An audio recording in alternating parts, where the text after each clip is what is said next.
Obrigado, presidente Fábio. Em seu nome, cumprimento todos os vereadores aqui presentes. Cumprimentar o prefeito que está nos recebendo aqui, o Camilo Martins, o vice-prefeito o Amaro Júnior, e o Adelino, que é o nosso secretário da Agricultura, o vereador Pitanta, a deputada Dirce Luxaide, que é a nossa companheira de todas as horas aqui, já foi primeira-dama, né? Já foi primeira-dama aqui do município de Palhoça, batalhadora, e com certeza vai ser a voz dessa comunidade lá na Câmara de Vereadores, de deputados, como já vem sendo, né? Assim como todos os nossos vereadores aqui presentes.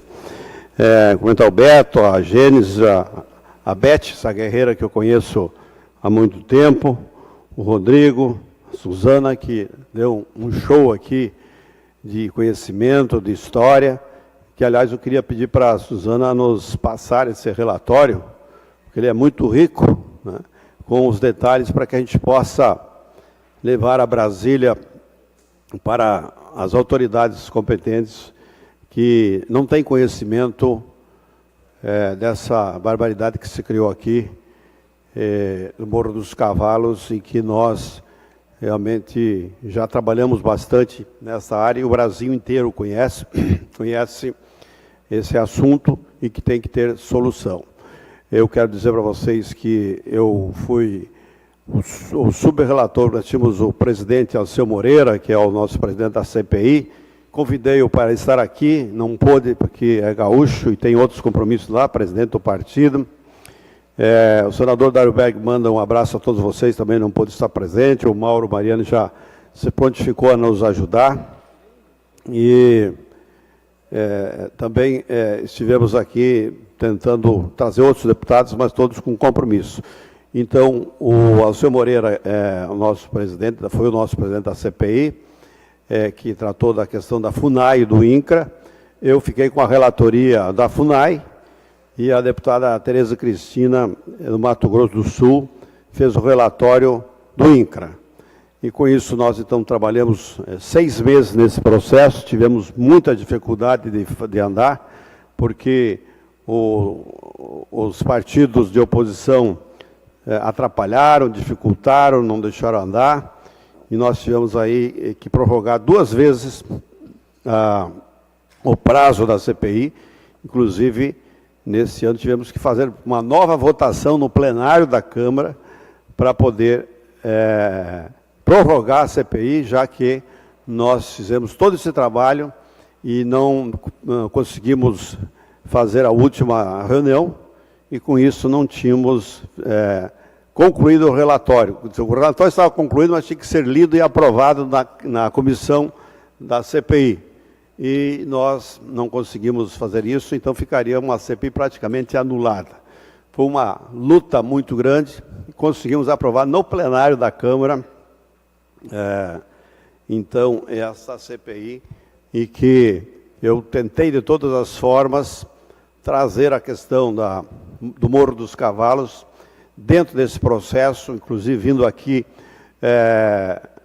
o próprio grupo da CPI esteve presente, conversou com muitas pessoas aqui, trouxemos o procurador Loreno Walsheim, que é o procurador do Estado de Santa Catarina, junto, que também fez depoimentos, e que o Estado de Santa Catarina está dentro desse processo jurídico, né, do Morro dos Cavalos, porque ele se associou, chamado amicus curiae, aí o pessoal do direito sabe o que é isso, né, se associou a esse processo para que possa, então, defender essa questão lá no Supremo Tribunal Federal. E nós, então, tivemos muita participação, tivemos aqui pessoal do Tribunal de Contas, delegado da Polícia Federal. Então, foi levantado toda essa situação. O que a Suzana aqui colocou, nós tínhamos muitos dados, alguns que nós não tínhamos os detalhes, mas que vamos anexar ao processo.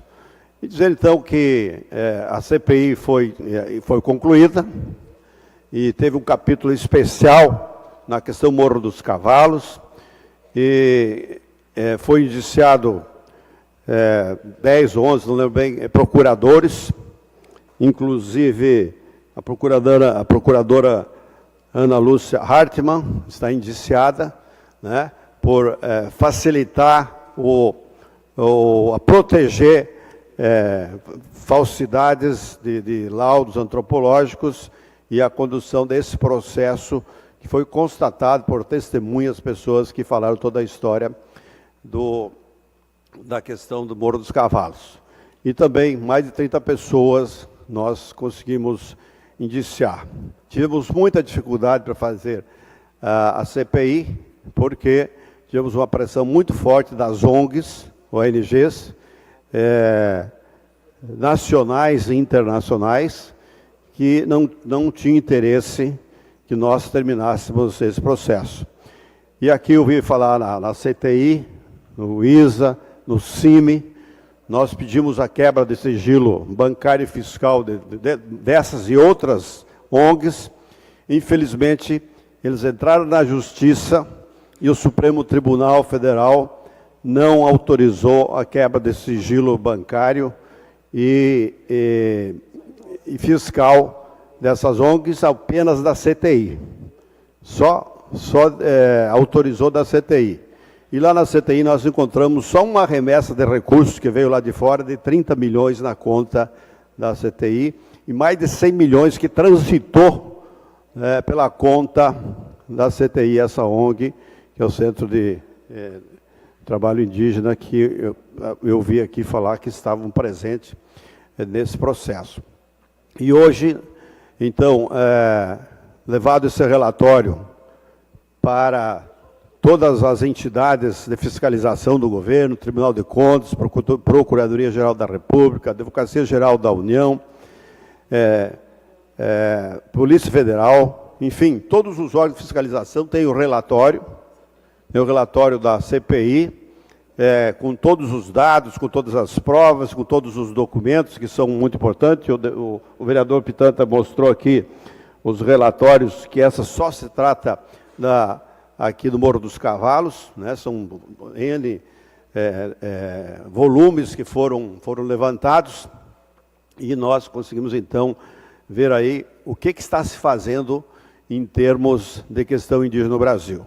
Na verdade, a FUNAI hoje, né, há muito tempo, vem sendo administrada pelas ONGs, com interesse internacional e nacional, e nós precisamos realmente abrir essa caixa preta que é a FUNAI, e que ainda hoje continua nos principais postos da FUNAI a nível nacional e a nível regional.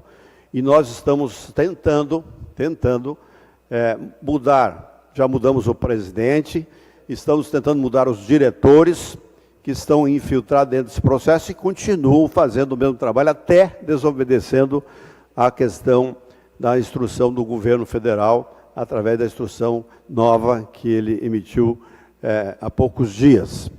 E lá descobrimos que estas ONGs foram as que nomearam todas as diretorias e secretarias da FUNAI neste governo. E nós, então, graças a Deus, temos pessoas lá que nos dão informação de quem são essas pessoas, nos passam, e nós vamos fazer uma varredura nessas pessoas que têm feito tanto mal ao Brasil e aos indígenas também, porque os indígenas são usados como massa de manobra, essa é a verdade nua e crua. Nós precisamos, então, desmontar essa estrutura, mas eles estão usando aí uma estratégia em que as pessoas que estavam no governo anterior mudaram de partido para os pequenos partidos e hoje estão protegidos por algum deputado da base do governo. Então, vejo a dificuldade que nós temos para sanear esse processo. E nós precisamos avançar nessa questão. Há muito tempo, nós estamos lutando para que haja o reconhecimento do marco temporal, como já foi falado aqui, na questão de que as terras indígenas ou não indígenas, aquelas que são ocupadas em 5 de outubro de 88, quando foi promulgada a Constituição, elas são das pessoas que estão ocupando esta área. A Constituição é bem clara, dizendo que são as terras que estão permanentemente ocupadas. No dia 5 de outubro é que tem o direito da propriedade dessas terras. O governo anterior entendia que você tinha que buscar a imemorialidade. Isso quer dizer o quê?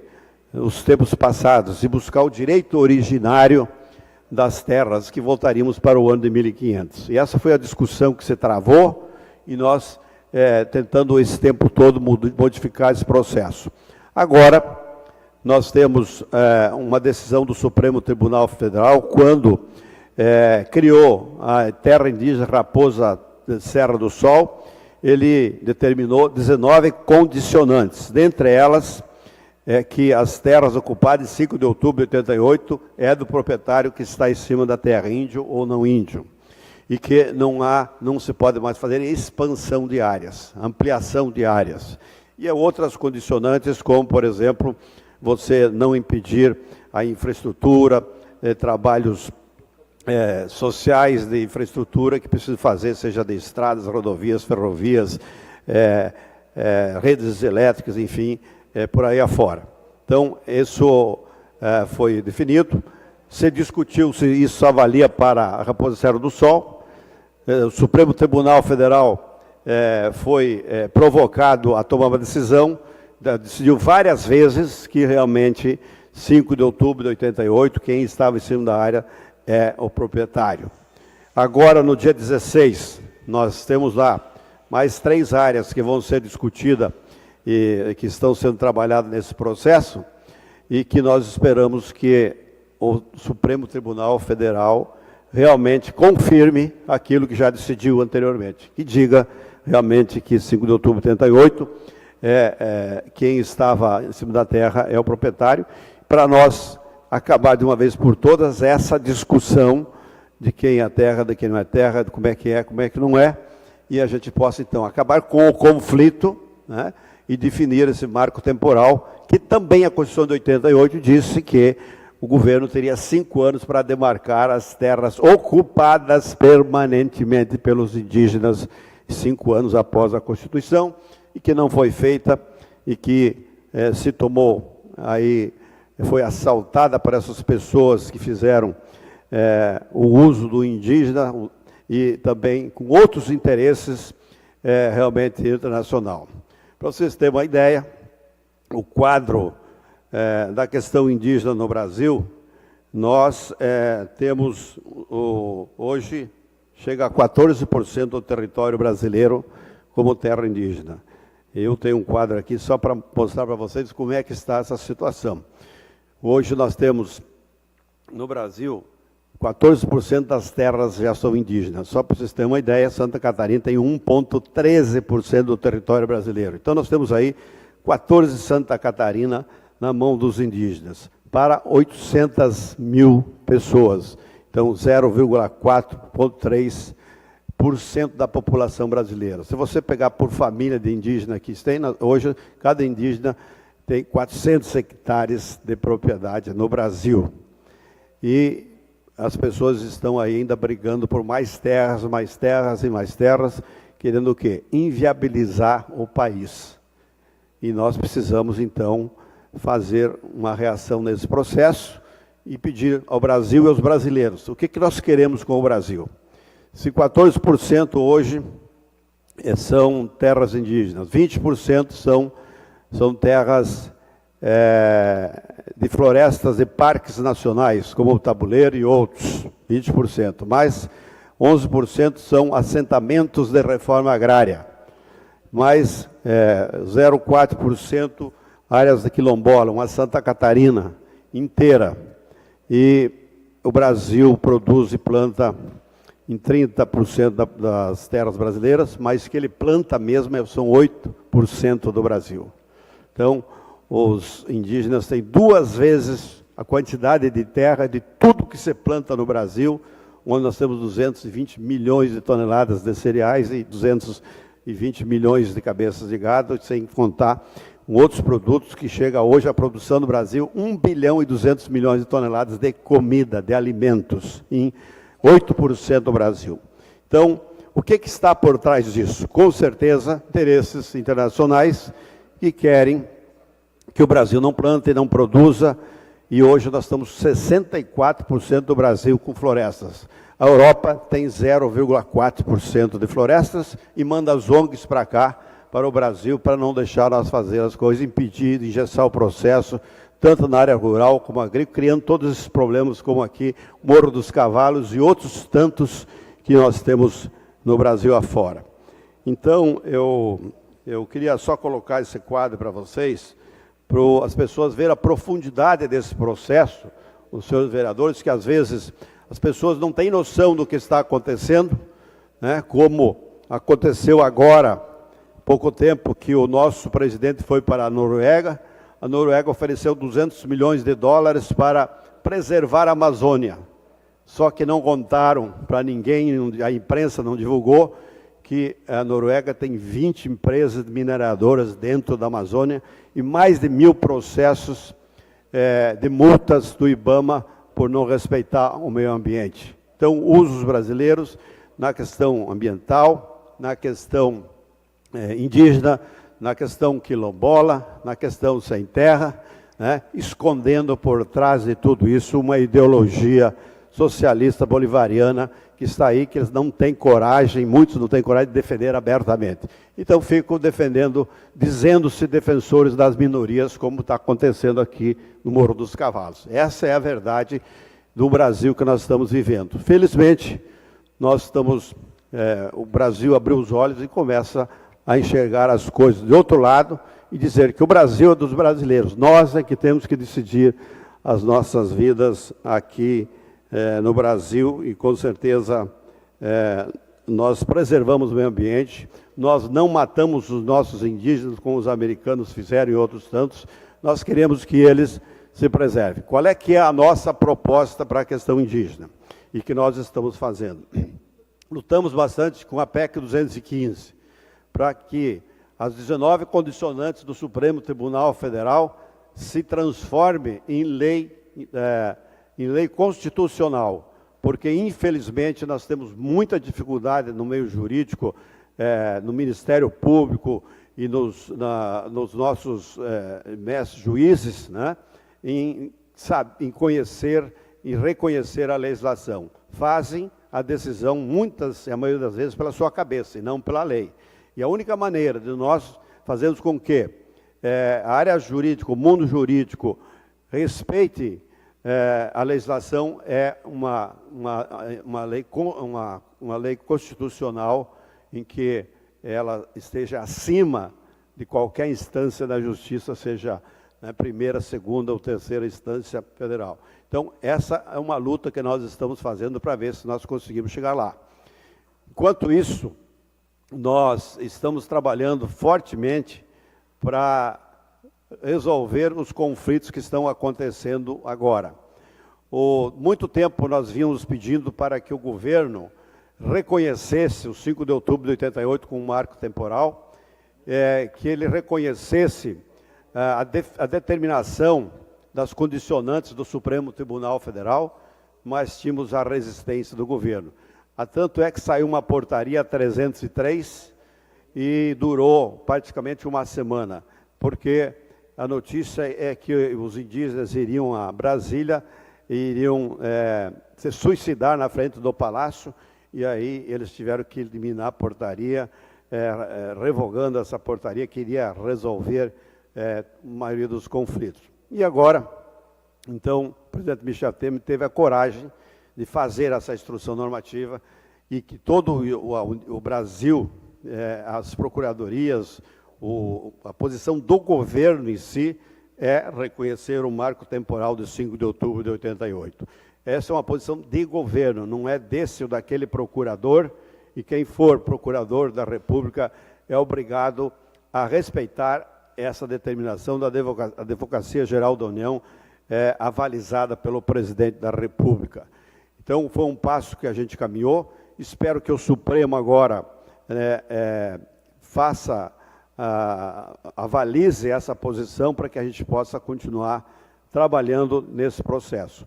E nós já conseguimos, junto ao ministro Torquato da Justiça, para que ele crie, já foi criado um grupo técnico para nós revisarmos todos os processos que ainda não foram homologados. Por descoberta através da CPI por fraude, né, por laudos falsos, e a Associação Brasileira dos Antropólogos, que realmente só determinava o antropólogo aquele que concordava com as teses da FUNAI, né, impedindo que outros antropólogos fizessem qualquer laudo contrário a esse processo. E nós agora, então, estamos trabalhando forte para que a gente possa mudar a linha ideológica da FUNAI, tirar de lá as ONGs nacionais e internacionais que ainda comandam, e a maior delas é a ISA, o CIMI. Nesta semana, nós estivemos visitando todos os ministros do Supremo Tribunal Federal, mas era engraçado até, né?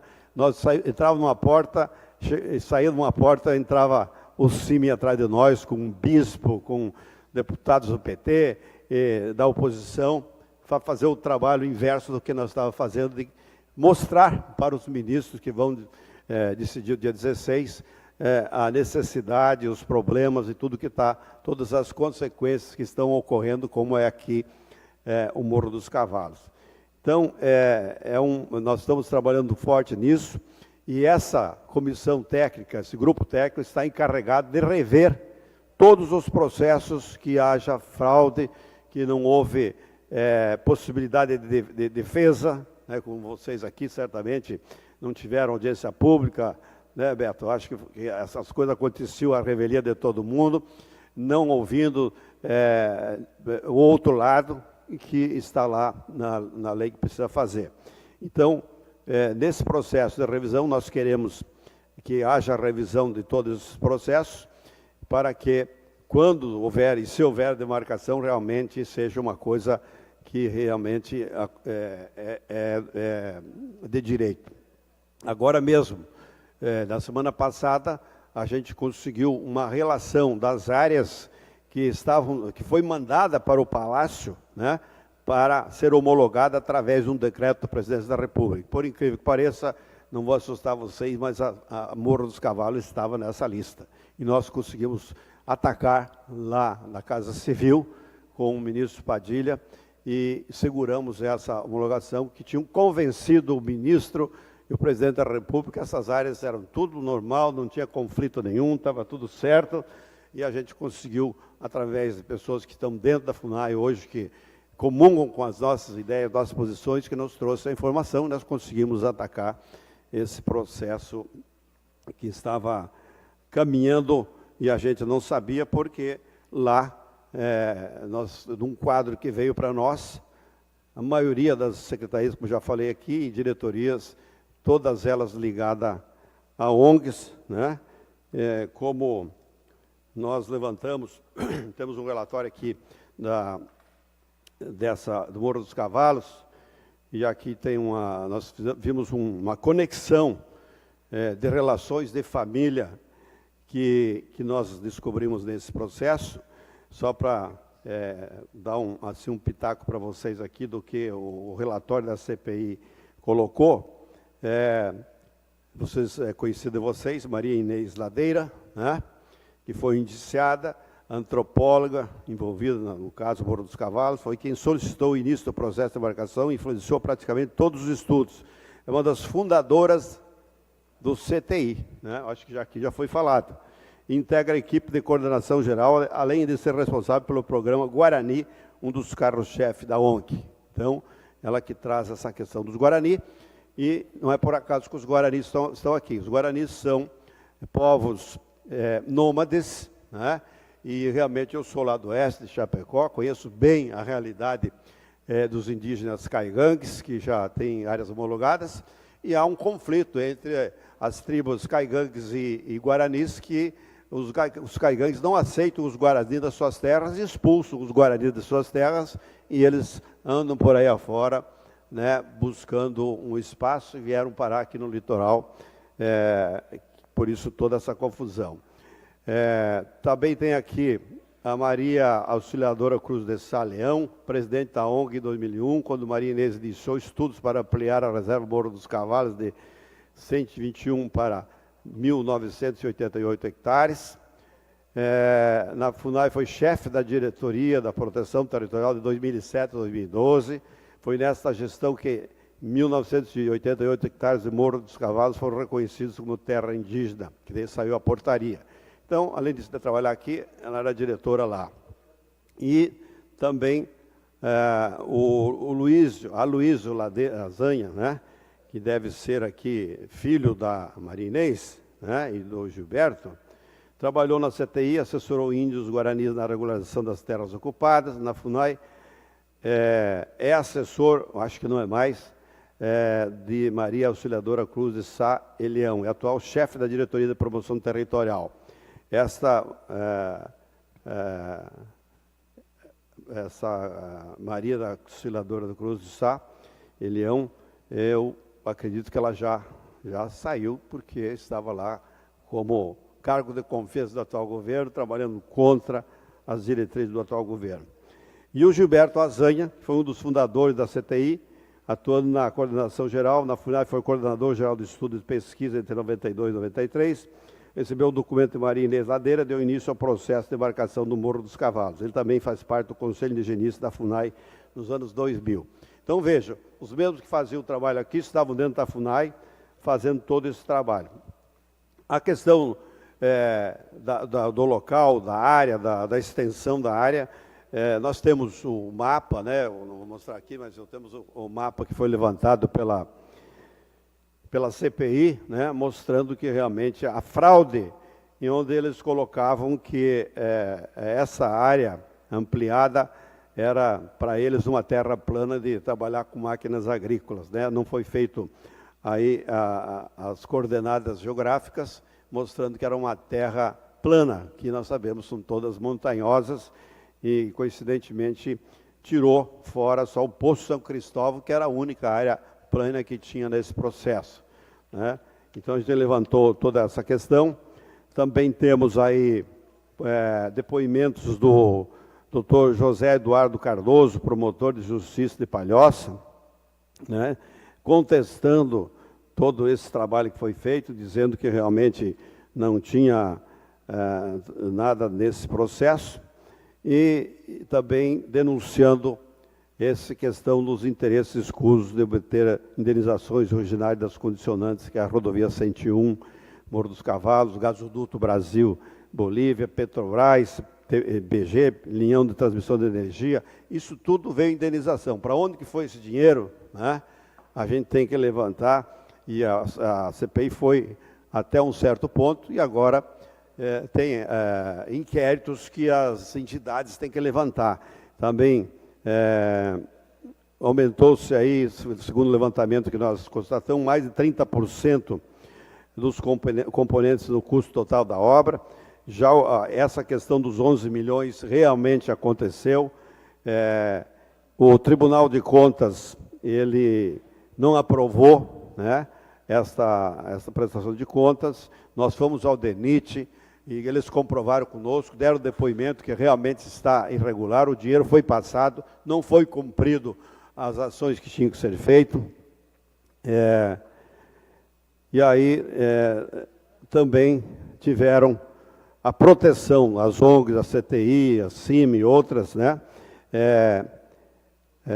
e que foram protegidos pessoalmente, lesando os cofres públicos pela Procuradora da República, Ana Lúcia de Andrada Artmann, né, que foi indiciada também, e nós esperamos que se levante todas as ações que ela praticou, e se lesou o patrimônio público ou fez coisas erradas, ela tem que responder por isso.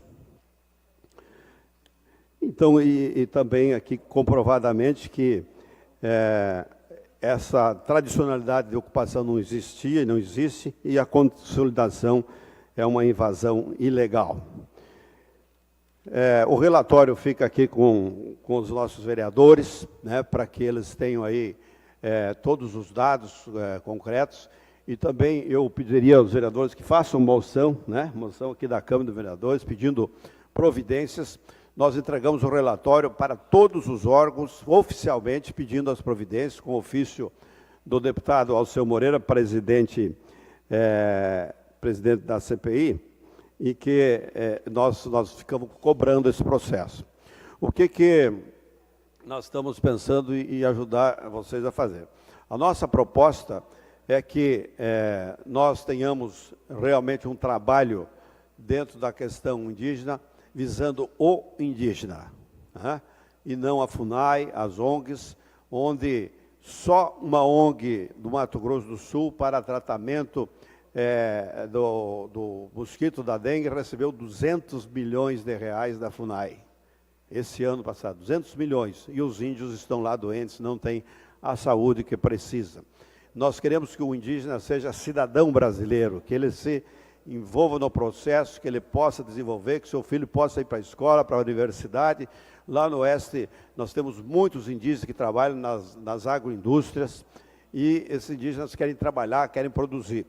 Nós queremos que eles possam ocupar as suas terras. Se nós produzimos tudo que produzimos em 8% do nosso território, como é que nós vamos ter 14% do território brasileiro sem produzir nada, e o Brasil sustentando esse pessoal, e principalmente as ONGs, com dinheiro internacional e nacional, que o governo é que passava os recursos para as ONGs, que é a organização não governamental, que estavam sendo pagas pelo governo. Quer dizer, o governo estava sustentando entidades não governamentais. Isso é um absurdo, porque a função delas seria outra. Então, nós queremos que o indígena possa fazer as parcerias agrícolas, se torne um agricultor, que hoje é proibido ele ser agricultor. Infelizmente, a nossa legislação não permite. Muita gente quer que os índios continuem na forma tribal. Nós temos os índios aculturados, que é o do nosso sul aqui, e os semi-aculturados e não aculturados da Amazônia, que é realidades totalmente diferentes e se trata todos iguais. E nós temos que diferenciar isso. E nós queremos, então, que o indígena possa produzir. Agora mesmo nós já apresentamos à FUNAI um modelo de parceria agrícola com os agricultores, e lá em Ipuaçu, que é a terra, a área Chapecó, e também na outra área, Sede Trentim, em Chapecó, onde os agricultores fazem parceria, e esta parceria permite com que os indígenas possam comer e sobreviver. Em Passo Fundo, para vocês terem uma ideia, tem uma aldeia com 30 mil hectares de soja plantado, e que é uma parceria entre produtores e indígenas. E lá, os indígenas querem essa parceria, o Ministério Público não quer deixar essa parceria e está tirando os agricultores de lá. Então, nós agora apresentamos um projeto para a FUNAI, para o novo governo da FUNAI, para que ele possa permitir que isso possa fazer atividades e o Brasil não fique sustentando todo esse pessoal, né, com desvio de dinheiro, com ONGs, e usando o indígena com recursos para querer montar uma nova sociedade com a cultura indígena. Nós queremos preservar a cultura indígena, mas que eles possam se desenvolver em suas atividades. E nós, então, vamos trabalhar agora forte para que nós possamos incluir o indígena nesse processo da economia, e que eles possam trabalhar. Eu quero dizer para vocês, para não cansá-los, que como disse aqui a Dirce, né, eu vou adotar vocês, há muito tempo já venho trabalhando, né, o Beto sabe aí, pessoal, com tanto tempo nós estamos já trabalhando, tentando achar um caminho para o Morro dos Cavalos. Mas era difícil, porque o governo anterior não tinha diálogo, você não conseguia andar, é uma coisa ideológica, buscando a imemorialidade, o direito originário, que você não conseguia avançar nesse processo. Agora, com a mudança do governo, as cabeças são outras, e nós estamos, então, levando para esse lado do desenvolvimento. Nós precisamos desenvolver e dar renda para o indígena, para que ele possa realmente ser um cidadão, que ele possa educar seus filhos, que ele tenha saúde, que ele tenha as condições, que é isso que ele quer. O índio não quer ficar lá no meio do mato escondido, ele quer calça jeans, o tênis bom, um relógio de marca, né, quer faculdade, quer um carro bom, como qualquer cidadão brasileiro que nós temos que fazer. Então, eu quero dizer que nós vamos trabalhar como sempre, e tenho certeza, viu, disse que o deputado Mauro Mariani vai nos ajudar. Nós vamos fazer esta audiência pública com o ministro Torquato, né? Isso a gente se compromete. Apenas eu gostaria que vocês fizessem o dever de casa e pegassem todos esses dados que estão aqui, né? A Beth tem ali, a Suzana tem, né?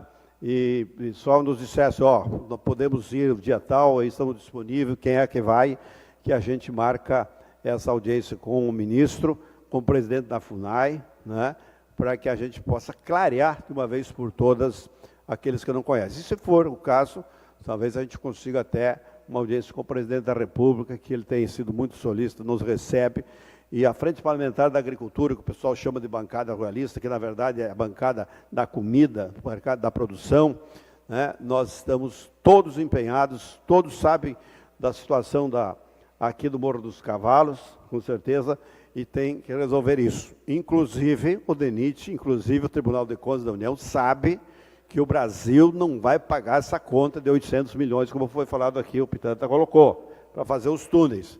Que além de tudo isso que está aí, hoje, se você for fazer os túneis, você tem o maior problema, que é onde colocar as pedras. Que nem dizia um amigo meu, né? Tem um monte de terra, o que é que eu faço? Um amigo meu dizendo, faz um buraco e põe dentro. Né?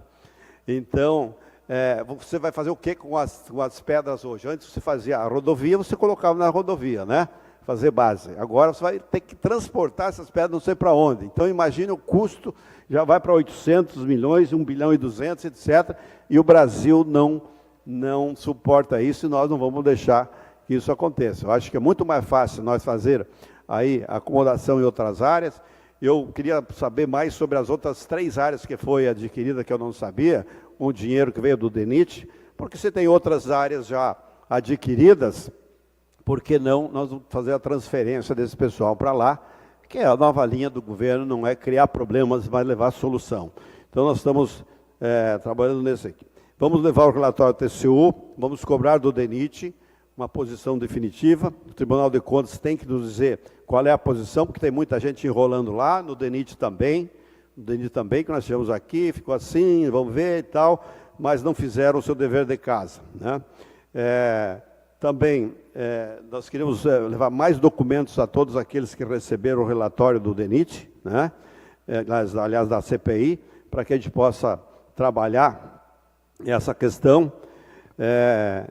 Eu acho que vocês deviam trabalhar bastante essa instrução normativa 01/2017 do presidente da República, que é uma posição de governo, baseada na Constituição, já com decisões feitas, que não tem argumento contrário a isso. Inclusive, a dona Ana Artmann, que é procuradora, que deve conhecer a Constituição, ela tem que respeitar a Constituição e não a cabeça ideológica que ela coloca à frente de tudo. Já falei aqui da entrega desses dados que a Suzana tem, né? Nós não temos dúvida e levantamos que quase 100% de todos os relatórios são processos viciados, com informações falsas, com irresponsabilidade antropológica, e nós precisamos resolver isso. E estamos, então, com esse grupo técnico mostrando ao presidente e ao governo para que ele faça a revisão de todos esses processos, e o caso aqui, né, do Morro dos Cavalos, prefeito. Eu acho que é que você batalha tanto tempo, nós temos que fazer. Temos que jogar todas as nossas forças e dizer que, com certeza, todos os deputados federais aqui de Santa Catarina, com exceção de 2, né, que são contra isso, né, mas são favoráveis, ajudam os senadores também, e eu acho que nós temos que trabalhar em conjunto nesse processo para que a gente possa buscar a solução. Eu entendo também que vocês têm que fazer o seu trabalho, a sua luta aqui, Palhoça, porque às vezes as pessoas que não estão atingidas, não, isso não é comigo, deixa para lá, amanhã poderá ser você. Amanhã poderá ter aí um quilombola reivindicando tua casa, reivindicando o teu terreno, né? Ou uma questão ambiental, uma questão indígena, e nós precisamos, então, reverter esse quadro para que a gente possa realmente dar segurança jurídica e garantir uma coisa sagrada desse país, que é o direito de propriedade. Se você não tiver o direito de propriedade, você não tem democracia, você não tem nada. Porque se você não consegue ter no seu domínio a sua propriedade, no seu endereço, realmente você não pode reivindicar nada. E aqui a Suzana é cartorária, né?